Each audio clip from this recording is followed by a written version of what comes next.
I'd like to talk about what I think is a very special desk. It's this one, mahogany. It was owned by Stephen Tennant. There's a lovely book called Serious Pleasures by Philip Hall. Gives something about his background, and I'd like to now talk about some of the features. This is a particularly nice Pedestal partner's desk. Well, it's not partners, it is a double-sided desk in the best style of Victorian classic decorative. It features the cross-grain decoration and a very nice detailed carving around the drawers.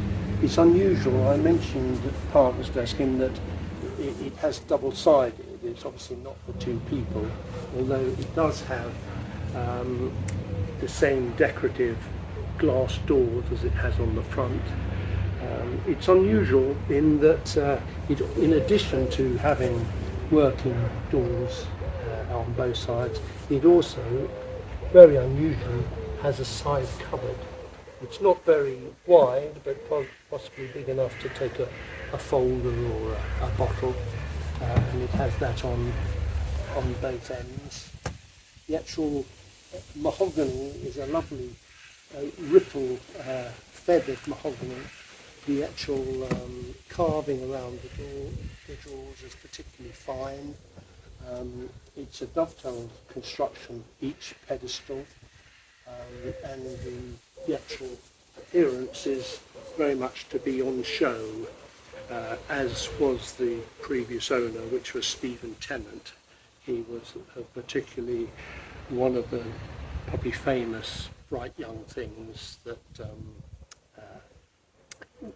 became famous for perhaps a life of freedom and artistic enjoyment. He was a member of the Tennant family, and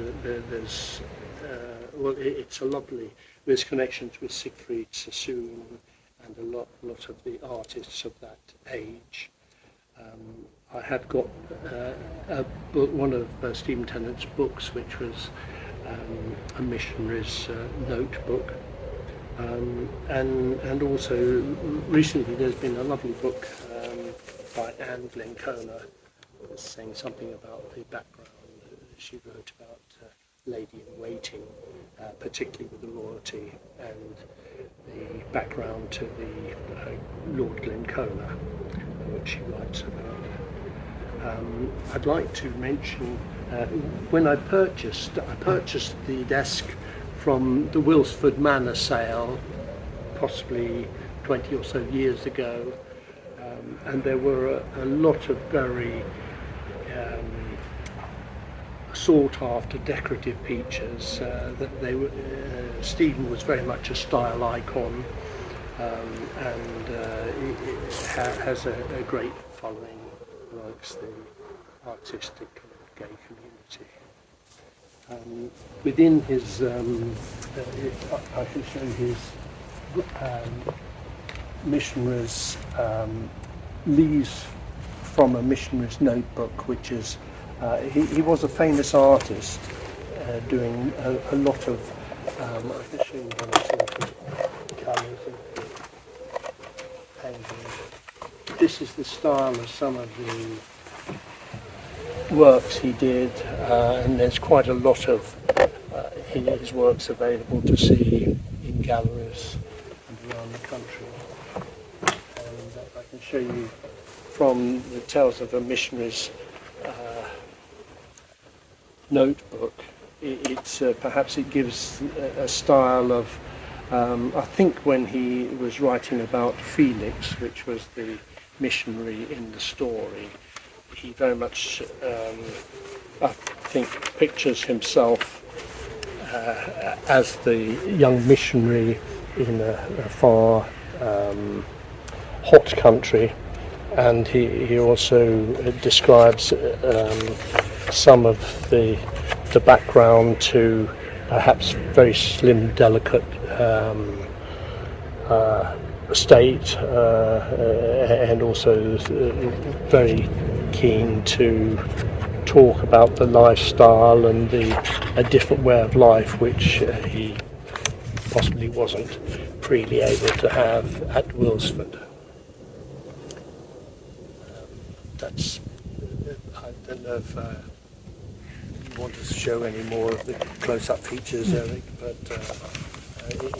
it's a particularly, what's nice is that it stands and balances the decoration of the grain from all angles, and particularly on the reverse as well. It can go in the middle of the room and be attractive from all sides.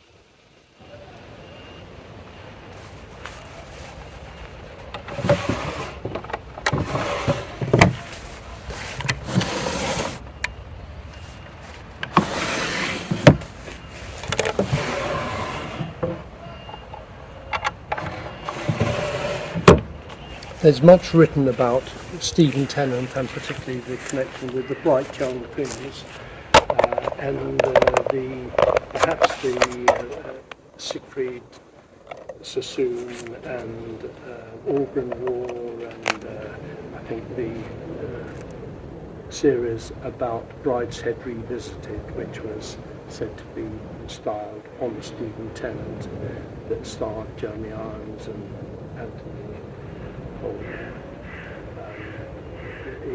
It transports one to a different area where there's freedom, and now with perhaps the acceptance and freedom of all parts of society having equal rights to enjoy life fully.